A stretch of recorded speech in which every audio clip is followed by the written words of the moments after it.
Hello and welcome. My name is Shasta Roberts and welcome to my book club where I read a chapter of my book, Stronger Than Your Excuses. We are almost at the end. This week we are on stage number 4. I'm done. This journey seems like it has been a long one. Unfortunately, it is still far from over as well. It is, however, ending as each day passes. I now know that my head keeps wanting to revert to those excuses, and I'm bound and determined not to let it. My heart has been saying the same thing to me for years, and I'm choosing to finally listen to it. It's not like either of us wants to move out of our house we own together. It's not the most perfect house, but it is our home with our children. I know for myself, I also don't want to start paying rent on top of a mortgage. I don't want to go through all this and be on the lower end of where we are financially. We cannot live in the same room and bed forever, though. As we go through each stage of our separation, our situation must change a little bit more. In some way, I do feel a little bit luckier that this is moving slowly. Both our lives don't have to be fully damaged in this process. We get to take each step slowly so we can prepare for the road ahead. I envision getting through this and being on top financially more than we are now, even closer to debt-free and living in a completely done house. When we bought our house, it was a foreclosure owned by HUD. It had amazing structure and the property it sits on is just perfect. I hate split-level homes, but was talked into this split-level house because we snatched it up before the market rose again in our area. It also sits on a 1/4 acre, which may sound like a lot or a little to some of you. In a neighborhood of houses, a 1/4 acre is a lot of land. Over double what they are building new houses on in our area. We not only have a paved RV driveway, but a gravel one right next door to it. It's a quiet, dead-end street where we even had the county sheriff a couple houses down before he retired. This house was imperfectly perfect.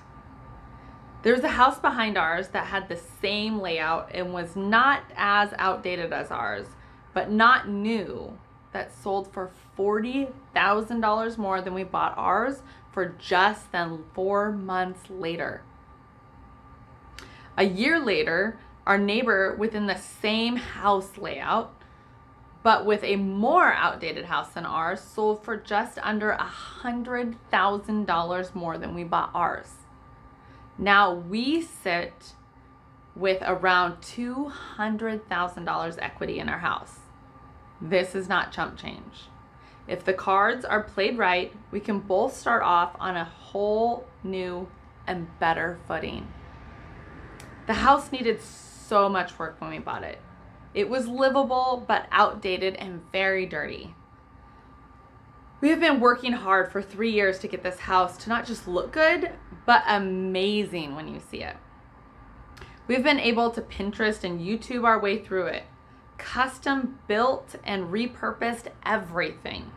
Took out walls and really showed off the 1980s character the house already had. Most people who know me know how much of it I have done on my own too. I do not like to live in a home that is unfinished. It stresses me out and gives me anxiety. It is the reason I have been able to have the motivation to keep working on it all the time. It depresses me to go home to an unfinished home. There are aspects from our childhoods that we all will carry forever. For me, it is a couple things. 1, I will never be a hoarder and I'm very much an essentialist. I don't want to keep anything I don't need. I don't need to save it for a year to garage sale it. Just take to the thrift store and give it up. I always have a pile to take. When it's a bag full, I take it. I cannot deal with papers all over the place. Things need to be neat and tidy. Another one is I cannot stand to live in an unfinished home. That is all I have lived in for my entire childhood.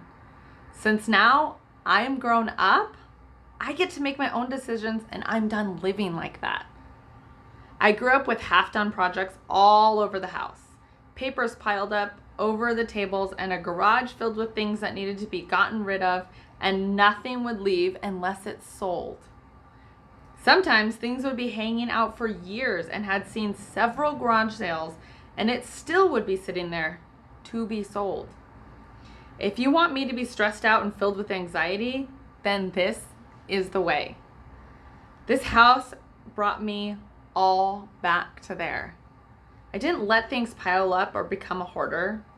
However, the house has always been uncompleted. Now we have this situation here.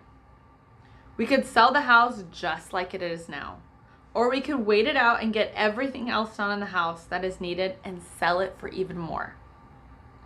I had to decide. One meant living in the house separated for an unbeknownst time frame. That was the road I chose. I'm not quite emotionally ready to leave our home either. Even though it brings me work and stress, it is still the first home we have owned. It still is a beautiful home, and I don't know what the home will look like that we will be moving into next. We have space, a play area, enclosed trampoline, and my kids have friends on our street. This is the first home we have not rented. We've been able to do whatever we wanted with it. The kids have spent half their lives here.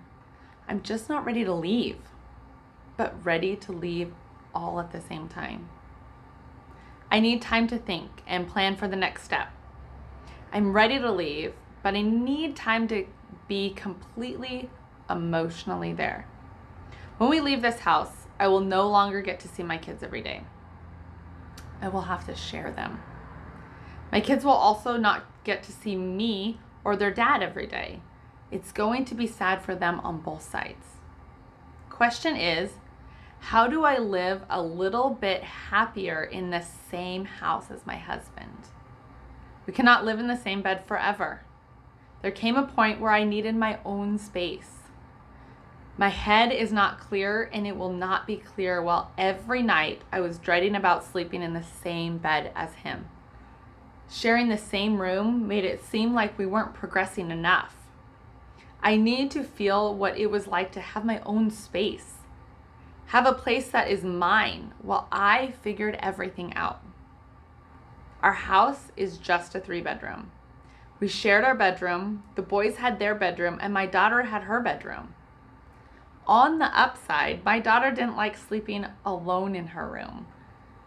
We had to move her bed into the boys' room so she wasn't scared to sleep alone.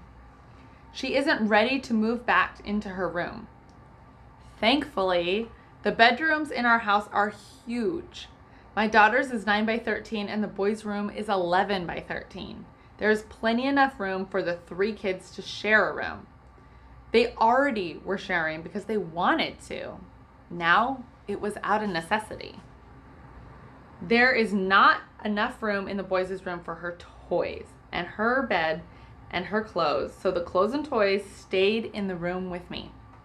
This meant cleaning and organizing even more down to the essentials.